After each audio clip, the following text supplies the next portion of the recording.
ప్రభు అయిన యేసుక్రీస్తు వారి పరిశుద్ధమైన నామం పేరిట అనేక ప్రాంతాల నుంచి మా ఆహ్వానాన్ని మన్నించి ఇక్కడికి వచ్చిన మీ అందరికీ మా హృదయపూర్వకమైన వందనాలు తెలియజేస్తున్నాను. నెత్తి మీద జుట్టు లేదేంటి, అజయ్ బాబుకు జుట్టు ఎక్కువగా ఉంటుంది, బోడిగుండు కొట్టినట్లుగా ఉందేంటి అని చూస్తున్నారు నా వైపు. నన్ను ఎంతగానో ప్రేమించిన జైలు అధికారులు నా తల మీద నుంచి జుట్టు తీసేశారు. అజయ్ బాబు, నీకు జుట్టు చాలా ఎక్కువగా ఉంది నాన్న, అలా చూస్తూ ఉంటే బాగోలేదు, గుండు కొడతామని చెప్పి జుట్టు తీసేశారు. దేవునికి మహిమను చెల్లిస్తున్నాను. నా కాళ్ళకి ఆనెలుంటాయి, రాళ్ల మీద నడవలేను, ఎండలో కూడా నడవలేను. ఎర్రటెండలో ఓ పావు గంట చెప్పులు లేకుండా నిలబెట్టారు నన్ను. ఒక ఖైదీని నిలబెడతారు కదా, మరణ శిక్ష పడ్డ ఖైదీని ఒక నరహంతకుడిని నిలబెట్టినట్లు ఎర్రటెండలో నల్లరాతి బండ మీద నన్ను నిలబెట్టి కార్డు ఇలా పట్టుకోమని చెప్పి ఎన్ని బూతులు వచ్చో అన్ని బూతులు తిట్టారు నన్ను. జైలధికారులకి కృతజ్ఞతలు చెప్తున్నాను. జైలధికారులకి నన్ను అరెస్ట్ చేసి తీసుకొని వెళ్ళిన రోజు నా ఒంటి మీద ఏ డ్రెస్ ఉందో 5 రోజుల పాటు అదే డ్రెస్ ఉంచారు తప్ప నా కోసం ఇంకొక టీషర్ట్ ఇవ్వడానికి కూడా జైలధికారులు ఒప్పుకోలేదు. ప్రభు పేరిట వారికి ప్రత్యేకమైన కృతజ్ఞతలు చెల్లిస్తున్నాను. కళ్ళజోడు తెచ్చుకుంటాను అని అడిగాను నన్ను అరెస్ట్ చేసే సమయంలో. నాకు మైగ్రేన్ హెడేక్ ఉందమ్మా, స్పెట్స్ లేకుండా ఎక్కువసేపు నేను ఉండలేను, ఎడం కన్ను కుడి కన్ను లాగేస్తూ ఉంటుంది నాకు. స్పెట్స్ తెచ్చుకుంటాను అని అంటే బలవంతంగా లాక్కొని వెళ్ళి తీసుకొని వెళ్ళారు. సార్ నాకు మైగ్రేన్ టాబ్లెట్ కావాలి అని అంటే అమ్మనా బూతులు తిట్టారు నన్ను. బతికితే బతుకు, చాస్తే చావరా అని. జైలధికారులకి కృతజ్ఞతలు తెలియజేసుకుంటున్నాను.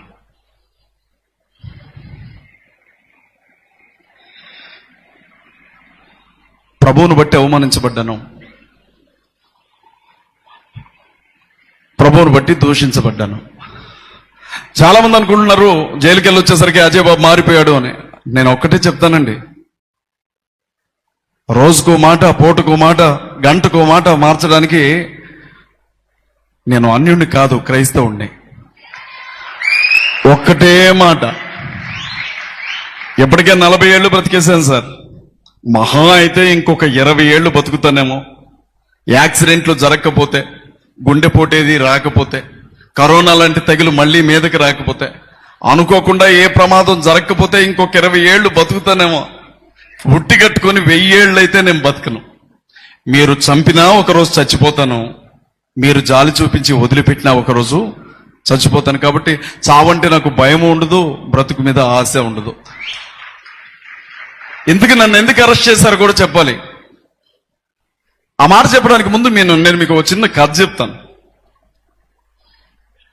ఒక వీధిలో త్రాగుబోతు భర్త ఎప్పుడు చూడు బాగా తాగొచ్చి భార్యను పట్టుకొని కొడతా ఉండేవాడట. అతను కొట్టే ఆ దెబ్బలకి నొప్పులు తట్టుకోలేక అమ్మా అయ్యా అనుకుంటూ కేకలు పెట్టేదట ఆ తల్లి. పోలీస్ స్టేషన్కి వెళ్ళిందట. నా భర్త నాకు నరకం చూపిస్తున్నాడు అని కంప్లైంట్లు ఇచ్చి వచ్చిందట. కొన్ని రోజులు గడిచాయి, ఆవిడ్ని పోలీసులు అరెస్ట్ చేసి తీసుకొని వెళ్ళిపోయారట. ఎవరిని? ఆవిడ్ని. సార్ నన్ను అరెస్ట్ చేశారేంటి అని అడిగిందట ఆవిడ. అడిగితే ప్రతిరోజు సాయంత్రం పూట నువ్వు ఒకటే న్యూసెన్స్ చేస్తున్నావట బజార్లో. ఇరుగు పొరుగు వాళ్ళందరూ ఆ కేకలు తట్టుకోలేకపోతున్నావు, ఆ అరుపులు తట్టుకోలేకపోతున్నావని నీ మీద కంప్లైంట్ ఇచ్చారు, న్యూసెన్స్ కేసు కింద నేను బుక్ చేసామన్నారట. వెంటనే ఆ తల్లందంట, న్యూసెన్స్ కేసు కింద నన్ను బుక్ చేయడం ఏంటి సార్? మా ఆయన ప్రతిరోజు తాగొచ్చి కుక్కను కొట్టినట్టు కొడుతుంటే సాయం చేయమని నొప్పులు తట్టుకోలేక అరిశానే తప్ప జనాలను ఇబ్బంది పెట్టడానికి కాదు అని అంటే పోలీసులు అన్నారట, మాకు అదంతా అనవసరం, నీ మీద న్యూసెన్స్ కేసు ఫైల్ అయింది అని జైలుకి పంపారట. ఇంకా నన్ను కూడా అట్లనే పంపించారు జైలుకి. నేనెందుకు జైలుకి పోయానో తెలుసా? నేనెందుకు జైలుకి వెళ్ళానో, నా మీద ఏ కేసులు పెట్టారో తెలుసా? బైబిల్ గ్రంథం దేవుడు ఆత్మ గనుక ఆయన్ని ఆరాధించువారు ఆత్మతోనూ సత్యముతోనూ ఆరాధించండి అని చెప్తోంది. నేనేమన్నానంటే క్రైస్తవ సమాజం యేసుక్రీస్తును ఒక ఆత్మగానే చూస్తాం తప్ప ఆయన్ని మేము విగ్రహంగా చూడలేము అని చెప్పాను. ఆ మాట అన్నందుకి నా మీద కేసు పెట్టారు. చూడండి ఎంత గొప్ప కారణమో. ఆయన విగ్రహం కాదు, అలాంటిది ఒకవేళ విగ్రహం అయితే మీరు నాకు ఇస్తే నేను ఒక మాట నోరు జారాను. ఇక రెండవది, మీ అందరికీ తెలుసు, బైబిల్ అనం మనం దీన్ని హోలీ బైబిల్ అంటాం. ఏమంటాం? హోలీ బైబిల్, పరిశుద్ధ గ్రంథం అంటాం. ఇలాంటి గ్రంథాన్ని పట్టుకొని బొక్కడా బైబిల్, ఇలాంటి గ్రంథాన్ని పట్టుకొని, క్షమించండి నన్ను ఆడబిడ్డల ముందు అంటున్నాను, లంజల పుస్తకం ఇలాంటి బైబిల్ను పట్టుకొని యేసుక్రీస్తును కన్న తల్లి రోమా సైనికుడితో పడుకొని యేసుని కంది అని మాట్లాడుతుంటే తట్టుకోలేకపోయాను. నేనేమన్నానంటే, బైబిల్ గ్రంథాన్ని బూతు పుస్తకం అనడానికి నోరెలా వస్తుందిరా నీకు, మరి మీ పురాణాల్లో ఉన్నవేంటి, అవి బూతులు కాదా అన్నాను. దాని మీద ఒక కేసు పెట్టారు. మీరు నమ్మండమ్మా, నరకం ఎలా ఉంటుందో చూపించారు నాకు 7 రోజులు. కటింగ్ వాళ్ళు ఇలా చేశారనుకుంటున్నారా? గుంటలు తవ్వినట్లుగా అక్కడ కొంచెం అక్కడ కొంచెం అక్కడ కొంచెం కట్ చేశారు నన్ను. ఆ జైలు అధికారి ఒక ఆయన ఏమన్నాడు తెలుసా? అందరూ వినాలి. యారా లంజా కొడక, బ్రిటిష్ వాళ్ళు మీ అమ్మతో కలిస్తే పుట్టినవారా నువ్వు అని అన్నాడు నన్ను ఎర్ర టెండల్లో నిలబెట్టి. నాకు చాలా కష్టం అనిపించిందమ్మా. నేనెవరింట్లో దొంగతనం చేయలా, నేనెవరి మీద దాడి చేయలా, నేనెవరిని చంపమని పిలుపునివ్వలా, నేనెవరిని కించపరచలా, నేనెవరిని అవమానించలా. ఉన్నది న్యాయం మాట్లాడినందుకు 7 రోజుల పాటు నా బిడ్డలకు దూరంగా నేను జైల్లో ఉన్నాను. పోలీసు అన్నలకి కృతజ్ఞతలు చెప్తున్నాను. ఎందుకంటే క్రీస్తు విషయమై నింద అనుభవించుట నాకు, శ్రమ అనుభవించుట నాకు మేలాయను అన్నట్లుగా నా తల మీద ఉన్న జుట్టును మాత్రమే తీయగలిగారు, కానీ నా ఆత్మవిశ్వాసాన్ని కించిత్తు కూడా కదిలించలేకపోయారు ఎవరు కూడా. నాకెక్కడ అభి మాట్లాడుతుంటే ఏడుపు వచ్చేసింది నాకు. ఎందుకంటే జైలుకి చూడడానికి వచ్చిన వాళ్ళు మీరు రావాలి, జైల్లో ఏమన్నా ఉంటే నన్ను పలకరించాలి. నా భార్య, నాకు 1.5 సంవత్సరం బాబు, 5 సంవత్సరాల బాబు, వాడికి బాగలేదు ఒంట్లో నన్ను అరెస్ట్ చేసే సమయానికి. నా బిడ్డకు కూడా పరిస్థితి సరిగా లేదు. వాళ్ళని తీసుకొని పోలీస్ స్టేషన్ ముందుకెళ్ళి నా భర్త ఎక్కడున్నాడో చెప్పండి అని దండం పెట్టి అడిగిందంట. మాకు తెలియదు అన్నారంట. అర్బన్ పోలీస్ స్టేషన్లో నుంచి ఎస్ఐ వచ్చాడు, ఆయన పేరు నేను చెప్పకూడదు.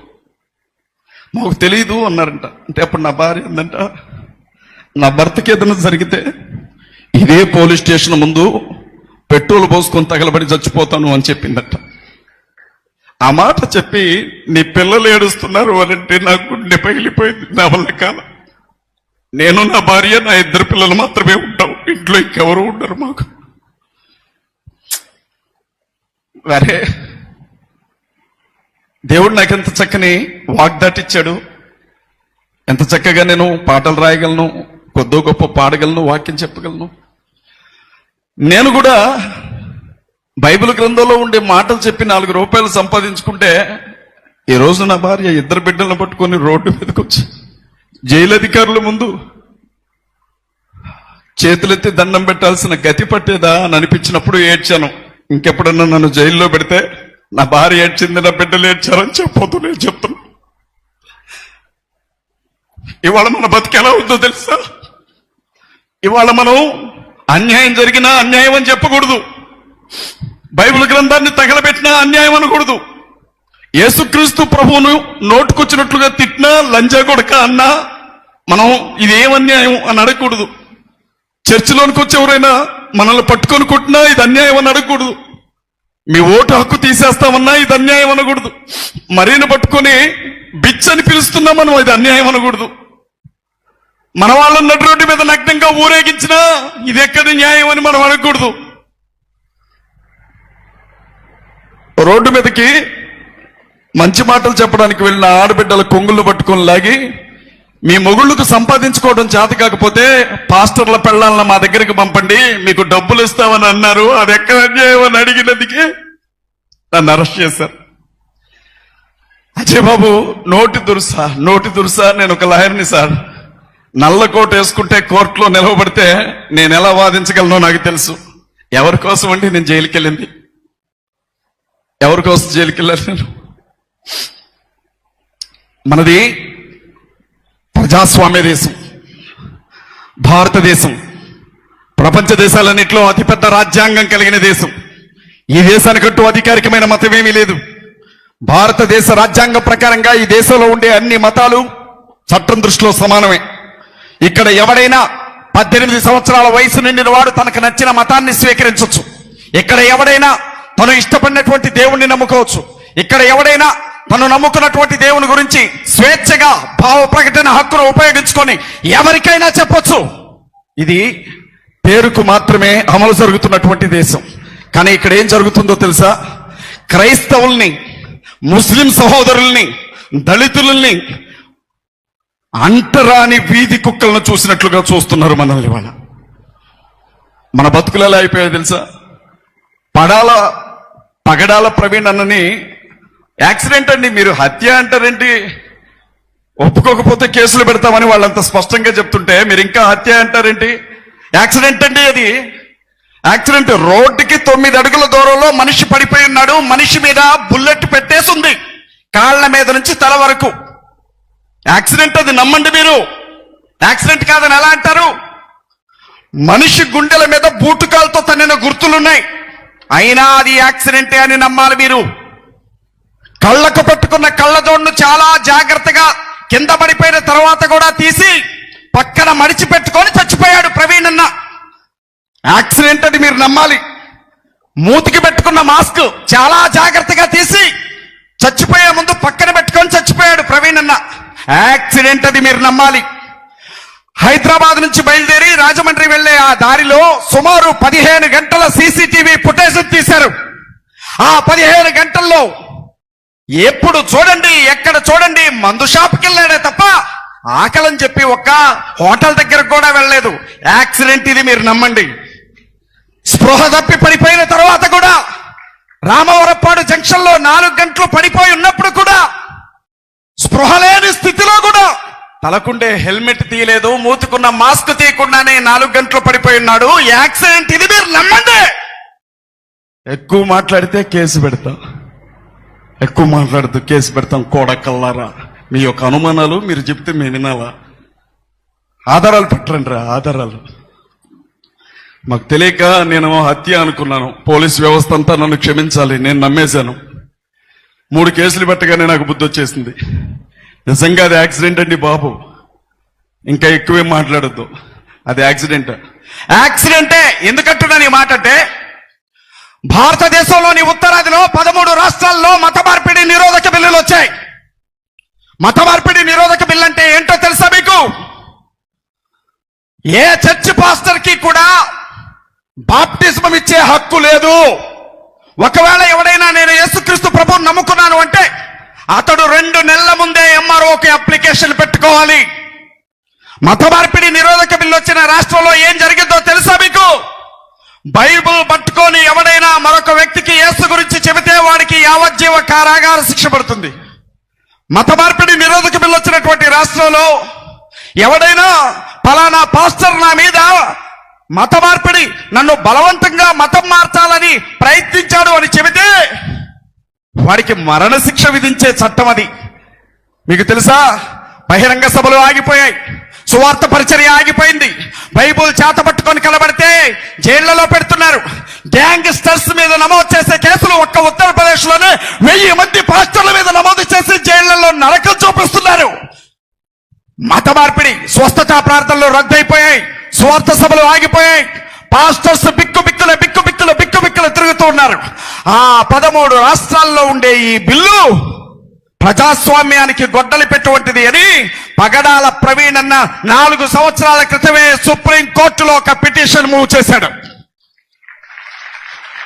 భారతదేశంలో అదే బిల్లు ఒకవేళ దక్షిణాదిలో ఉండే మన తెలంగాణ, దక్షిణాదిలో ఉన్న మన ఆంధ్ర, దక్షిణాదిలో ఉన్న మన తమిళనాడు, దక్షిణాదిలో ఉన్న మన కర్ణాటక, దక్షిణాదికి చెందిన కేరళ, అండమాన్ నికోబార్ దీవులు, లక్షద్వీప్, పాండిచ్చేరి ప్రాంతాలకు కూడా వస్తే సేవకులందరినీ చంపుతారు అని చెప్పి సుప్రీంకోర్టులోనికి వెళ్లి పిటిషన్ వేసి రేపంటే రేపే వాళ్ళు 4 లాయర్లను పెడితే క్రైస్తవుల పక్షాన నేను ఒక్కడే వాదిస్తాను అని రేపు సుప్రీంకోర్టుకు వెళ్లాల్సినటువంటి రోజు. 13 రాష్ట్రాల గవర్నమెంట్లను భయపెట్టిన ఆ వ్యక్తి తాగి తాగి తాగి తాగి పాపం రోడ్డు పక్కన పడిపోయి చచ్చిపోయాడు, యాక్సిడెంట్ అయ్యి. నమ్మండి, నమ్మాలి సుమా.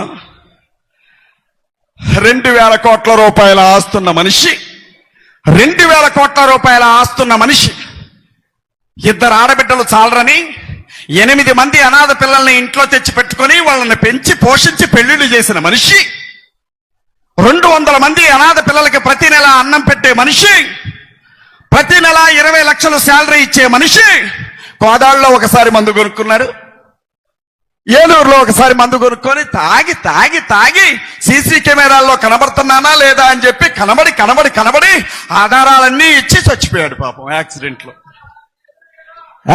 లో చచ్చిపోయాడు. నేను మళ్ళీ చెప్తున్నా, ఎవరైనా హత్య అంటే ఐజీ గారు కేసు పెడతానన్నారు. జాగ్రత్త జాగ్రత్త తమ్ముడు, ఇది యాక్సిడెంట్ అని నమ్మండి. మర్యాదగా చెప్తున్నా, యాక్సిడెంట్ అండి, యాక్సిడెంట్ ఇది. అది యాక్సిడెంట్. అజయ్ బాబు మత విద్వేషాలు రెచ్చగొట్టేవాడు, రోడ్డు పక్కన నోట్లో గంజా వేసుకొని తిరిగేవాడిగా. చదువుకున్నానా, బిఏ చదువుతూ కాకతీయ యూనివర్సిటీలో గోల్డ్ మెడల్ తీసుకున్నాను, ఉస్మానియా యూనివర్సిటీలో LLB చేసి టాప్ ర్యాంకర్ని నేను.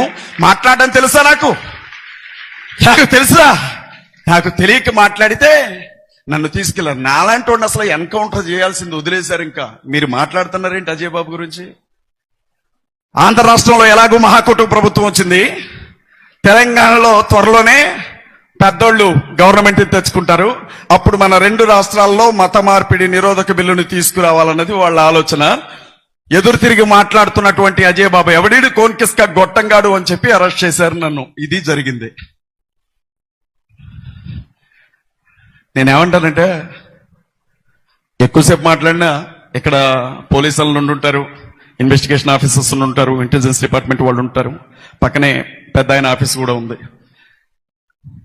ఇదంతా వద్దు, ఇదంతా వద్దు. మీరు చర్చలు పడగొట్టడం ఎందుకు, పాస్టర్లను చంపడం ఎందుకు, బైబిల్ తగలబెట్టడం ఎందుకు, రోజు గంటల తరబడి యూట్యూబ్ ఛానల్స్ పెట్టుకుని అమ్మనాభూతులు క్రైస్తవులను తిట్టడం ఎందుకు, మా ఆడబిడ్డలను నగ్నంగా ఊరేగించడం ఎందుకు, మణిపూర్ లాగా అన్ని రాష్ట్రాలను చేయడం ఎందుకు? మీకు అడ్డెవరు? మా క్రైస్తవులు, మా ముస్లింలు, మా దళితులే కదా.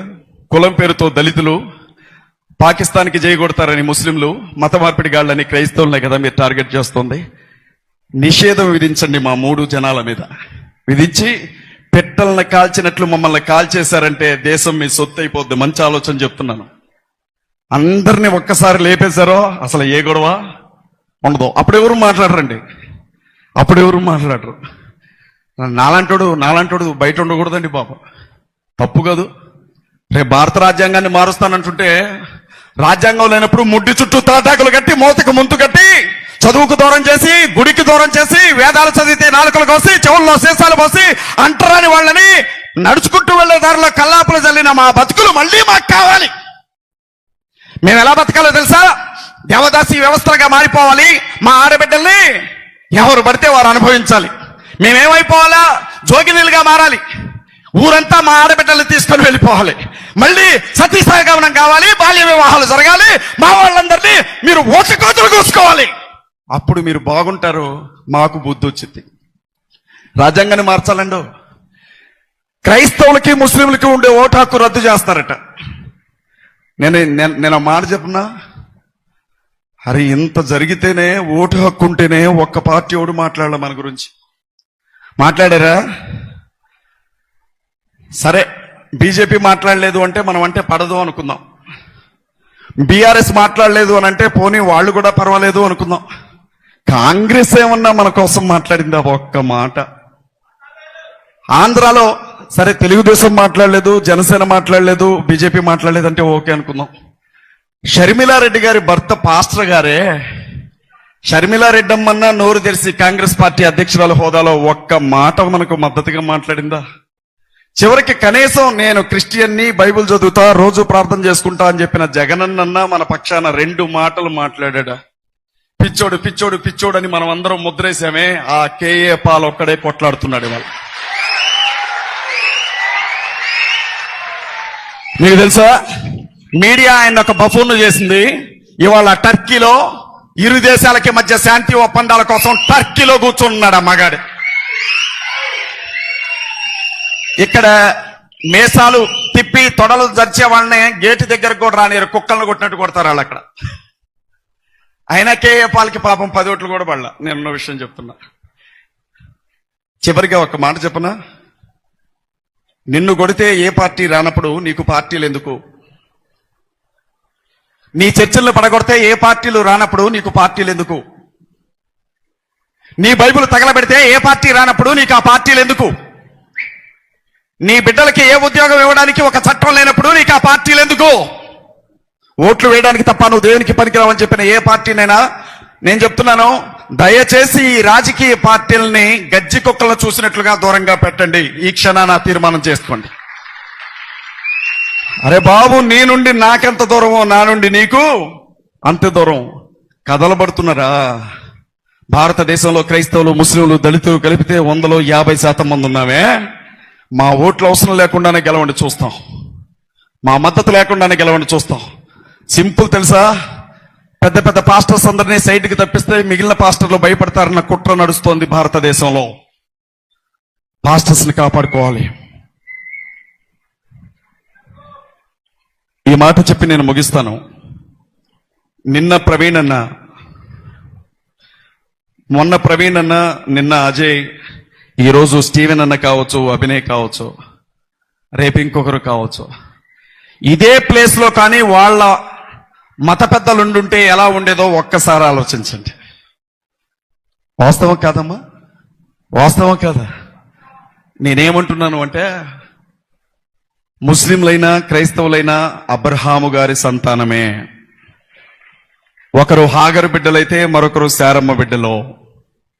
దళితులు ఈ 2 వర్గాల్లో ఉన్నారో ముగ్గురం రక్త సంబంధికులమే అన్న విషయాన్ని మనం మర్చిపోవద్దు.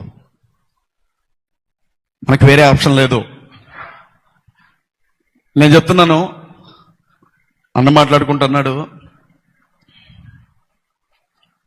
చచ్చిపోయిన తర్వాత శాంతి ర్యాలీలు చేస్తారా? నేను బాగుండేది తెలుసా. ఈరోజు అసలు నేను చచ్చిపోయి ఉంటే ఖమ్మంలో ఒక 5,000 మంది వచ్చేవాళ్ళు ర్యాలీకి. నేను చచ్చిపోలా, లేకపోతే చాలా మంది జనం వచ్చేవాళ్ళండి. ఇంకా నేను బతికే ఉన్నాను, పిచ్చోండి, నాకు అర్థం కాల. ఈసారి చచ్చిపోయారు అని తెలిసినప్పుడు వాళ్ళకి చెప్పండి, రోడ్డు ఎక్కుతారు. మంచిగా కోడి మాంసం కోరేసుకుని తిని, కడుపు నిండా ఏట మాంసం వేసుకుని తిని, చేతిలో ఫ్లెక్సీ పట్టుకుని, ప్లకార్డు పట్టుకుని రోడ్డు మీదకి వస్తారు. అజయ్ బాబు చచ్చిపోవాలి అని చెప్పి ప్రార్థన చేయండి, అప్పుడన్నా యూనిటీ వస్తుందేమో. ప్రవీణ్ పగడాల అన్న ఎప్పుడు అనేవాడట ఆయన పెద్ద బిడ్డతో, నా ప్రాణానికి ప్రమాదం ఉందని ఇన్నిసార్లు చెప్తున్నా క్రైస్తవులు ఏకం కావట్లా, నేను చచ్చిపోతే అన్నా వీళ్లలో యూనిటీ వస్తుందేమో అనేవాడట. భూమి మీద బ్రతుకున్నంత కాలం ప్రవీణ్ పగడాల చేయలేని పని ఆయన మరణం తర్వాత జరిగింది. ఈ టైంలో నేను ఒక మాట చెప్తా. ప్రశాంత్ అన్న ఎవరెవరో యూట్యూబ్ వేదికల మీద నేను అజయ్ బాబు కోసం పిటిషన్ వేశానంటాడు ఒక పెద్ద లాయర్. అజయ్ బాబు అన్న నేనే వాదిస్తున్నాను అంటాడు ఇంకొక లాయర్. అజయ్ బాబు కోసం కొట్లాడుతుందని నేనే అంటారు. నాకు ఆశ్చర్యం అనిపించింది, అసలు వీళ్ళతో నేను ములాఖత్ కూడా కాల. అర్ధరాత్రి లేక అపరాత్రి లేక నా కోసం కొట్లాడింది అడ్వకేట్, హైకోర్టు అడ్వకేట్స్ ఇక్కడ ఉన్నారు. ప్రశాంత్ గారు, కిరణ్ గారు, ప్రశాంత్ అక్క, జ్యోతక్క, ఆ 4 మాత్రమే నా కోసం కొట్లాడినారు. మీకు తెలుసా? రే మీ వాడు బలిసి కొట్టుకుంటున్నాడు రా, మా దేవీ దేవతల గురించి మాట్లాడుతున్నాడు అని చెప్పినటువంటి సిఐ తెల్లారి నన్ను ఏమన్నాడో తెలుసా? నా చేతులు పట్టుకొని మీ లాయర్ గారిని దయచేసి కోర్టులో నా మీద కేసు వేద్దని చెప్పండి అని బతిలాడాడు. నన్ను చుక్కలు చూపించారు అక్కడ. పట్టపగల మీటింగ్ అంటే మీరు 1000 మంది రాలా? అజయ్ బాబుని అరెస్ట్ చేశారని తెలిసి హైదరాబాద్ లో 500 మంది వచ్చి కూర్చున్నారు స్టేషన్ ముందు అర్ధరాత్రి పూట. జూలు వదిలే సింహాలు నిద్రలో ఉన్నాయి ఇన్ని రోజులు. కోతులు తిరిగినాయి పక్కన, కుక్కలు తిరిగినాయి పక్కన, ఎలుకలు తిరిగినాయి పక్కన, పందులు తిరిగినాయి. ఎందుకంటే నిద్రపోతున్నాయి. ఇప్పుడు లేచినాయి ఆ సింహాలు, క్రైస్తవ సింహాలు నిద్ర లేచినాయి. అవి పడుతూనే ఉంటే పొడిచి లేపారు, తోక నరికారు, మెడ నరికారు, జుట్టు నరికారు. నీకు దిక్కులేదే, నువ్వు లే అన్నారు. లేచినాయి క్రైస్తవ సింహాలు. ఏమైతుంది? మహా అయితే ఇంకొక వారం రోజులు నన్ను జైల్లో పెడతారేమో, ఇంకొక 10 రోజులు అడిషనల్ గా. ఈసారి ఉన్న జుట్టంతా తీసి నున్నగా గుండుకేస్తారేమో. తప్పే ఉంది? యేసుక్రీస్తు ప్రభు కోసం పౌలు తలనీలాలు ఇచ్చాడు. నేను కూడా గుండు కొట్టించుకోవడానికి ఈసారి అరగుండు కొట్టండి, అప్పుడు ఇంకా బాగుంటుంది. ఎట్లా తీయొద్దు, ఇట్లా తీస్తే బాగోదు. ఇలా కొంచెం అరగుండు ఇలా కొడితే అప్పుడు గాని బాగుంటుంది. నాకు జరిగిన అవమానం కాదు ఇది, యావత్ క్రైస్తవ సమాజానికి జరిగిన అవమానం ఇది. మా ఆవిడ అక్కడ కూర్చొని చూస్తా ఉంది, పిచ్చి మొహంది. ఎప్పుడు నాతో అంటది, నీకెందుకయ్యా, నీకెందుకు చిన్నపిల్లలు అని. గుండె పగిలి చచ్చిపోద్దాం అనుకున్నాను నేను. నన్ను అరెస్ట్ చేశారు. ఎలాగో తెలుసా, ఇంటి ముందు ఏదో దొంగల పడ్డట్లుగా ఉరుకొచ్చారు. వాళ్ళు పోలీసులు అని నమ్మడానికి నాకే ఆధారం లేదు. ఒక్కొక్కడు 3 బొట్లు పెట్టుకున్నాడు. నేను చెప్తున్నాను, నమ్మండి. వాళ్ళు వేరే సంఘాల కార్యకర్తల నన్ను చంపుతానని బెదిరించారు. అప్పటికే నేను ఖమ్మంలో కేసు పెట్టాను, 5 మీద ఎఫ్ఐఆర్ కూడా అయింది. నా పోలీసులు రక్షణ కల్పిస్తారు అని నేను పోలీస్ స్టేషన్లో నా ప్రాణానికి హాని ఉందని కేసు పెడితే పోలీసులే నన్ను తీసుకెళ్లారు. అనుకుంటున్నాను, జన్మంటూ ఒక తల్లి చెప్పిన మాట చెప్పి నేను ముగిస్తున్నాను. ఏంటో తెలుసా, నా బిడ్డని కష్టపడైనా పోలీస్ ఆఫీసర్ని చేయాలనుకున్నాను, కానీ అడుక్కొని తినమనైనా చెబుతారు, కానీ పోలీస్ జాబ్కు మాత్రం వెళ్ళొద్దని చెప్తాను అని చెప్పి ఒక పిల్ల నాకు స్టేట్మెంట్ పెట్టింది, ఒక తల్లి నాకు రాసి పెట్టింది. కష్టం వచ్చినా, బాధ వచ్చినా, ఇబ్బంది వచ్చినా, న్యాయం జరిగిద్దని మీ దగ్గరకు వచ్చే మా మీద మీరు ప్రతాపం చూపెడితే మేము ఎక్కడికి వెళ్ళాలా? మాకు సాయం చేసేది ఎవరు? పోలీసుల విషయం గురించి ఆలోచించాలా? ఏది ఏమైనా హైదరాబాద్ నుంచి వచ్చిన వాళ్ళు ఒకసారి లేచి నిలబడండి దయచేసి. హైదరాబాద్ పట్టణం నుంచి వచ్చిన వాళ్ళు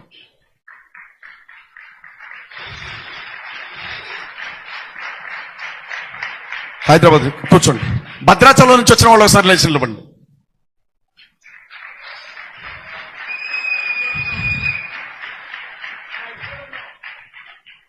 ఇక్కడ కూడా ఉన్నారు, మీరు కూర్చోండి. ఇప్పుడు ఖమ్మం నుంచి వచ్చిన వాళ్ళు ఒకసారి లేచి నిలబడండి. ఓన్లీ ఖమ్మమేనయ్యా మాది. దేవుని నామానికి మహిమ కలుగును గాక. కూర్చోండి. చెప్తున్నాను, రేపొద్దున ఏదన్నా జరిగి నాకు అరెస్ట్ అయినా నా తర్వాత టార్గెట్ అభినయ్ దర్శన్ అని ఓపెన్ గా చెప్తున్నారు. నాకంటే 5 ఏళ్ళు చిన్నాడు అభి. చెప్తున్నాను, అభి మాట్లాడితే నాకు ఎవడు మాట్లాడినా గూస్ బంప్స్ రావు, అభి మాట్లాడితే గూస్ బంప్స్ వస్తాయి నాకు. అట్లా మాట్లాడతాడు. నా కోసం చాలా మంది నిలబడ్డారు, ఎంతో మంది నా కోసం నిలబడ్డారు. నిజంగా చెప్తున్నా, నా తల్లిదండ్రుల కంటే ఎక్కువగా నన్ను కౌగిలించుకొని ఏడ్చారు వచ్చి. నా ఇంట్లో పండగలాగే ఉంది, జనం వస్తూ ఉంటే పోతూ ఉంటే. కానీ అభి ఆ చిన్న తల్లిని తీసుకొని తన భార్యను వెంట పెట్టుకొని రాజమండ్రిని వదిలేసి హైదరాబాద్ పట్టణంలో వారం రోజుల పాటు ఉదయం ఒక లైవ్, మధ్యాహ్నం ఒక లైవ్, సాయంత్రం ఒక లైవ్, పిచ్చోడు తిరిగినట్టు తిరిగి ఏం జరుగుతుందో చెప్పాడు. అభి లేకపోతే అసలు నాకేం జరుగుతుందో బయట ప్రపంచానికి తెలిసేది కాదు. రెండవది, నా తమ్ముడు మట్టి ప్రసాద్.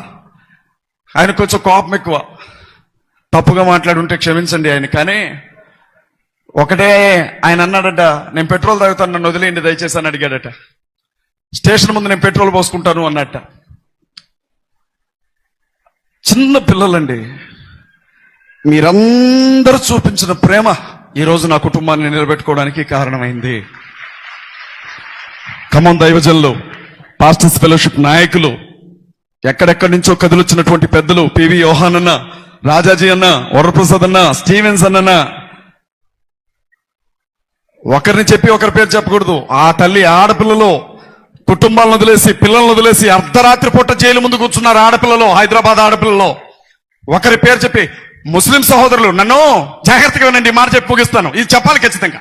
పిటి వారెంట్ వేశారు, నాకు బెయిల్ రాకూడదని. ఒక కేసు ఉండగానే ఇంకో కేసులో పిటి వారెంట్ వేస్తే ముస్లిం సహోదరులు ఇద్దరు నన్ను కోర్టు నుంచి జైలుకి తీసుకెళ్ళడానికి, జైలు నుంచి కోర్టుకి తీసుకెళ్ళడానికి వచ్చారు. ముస్లింస్ ఇద్దరు వచ్చి నా చేతులకి, అతను రాగానే నా చేతులకి బేడీలు అయిపోయాడు. నా ముఖంకెళ్ళి చూసి మీరెవరు అన్నాడు. నేను అజయ్ బాబుని అన్నాను. మీరు నమ్మండి, బేడీలు తీసేసి జేబులో పెట్టుకున్నాడు. జాగ్రత్తగా తీసుకొచ్చి జైలు ఫుడ్ తింటుండో లేడో అని చెప్పి ఇంటి దగ్గర నుంచి తెచ్చుకున్న అన్నం నా కడుపు నిండా పెట్టి పంపించాడు నన్ను జైల్లో.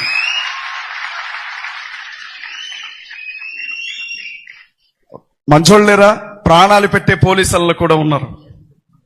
మీ అందరికీ కృతజ్ఞతలు చెల్లిస్తూ ఈ కార్యక్రమాన్ని ఇక్కడితో ముగిస్తూ ఉన్నాం. దేవుని చిత్తమైతే మళ్ళీ మనం కలుద్దాం. నా కోసం, నా కుటుంబం కోసం, నా భార్య బిడ్డల కోసం ప్రార్థించిన ప్రతి ఒక్కరికి, సహకరించిన ప్రతి ఒక్కరికి న్యాయవాదులతో సహా కృతజ్ఞతలు తెలియజేసుకుంటూ సెలవు తీసుకుంటున్నాను. Praise the lord.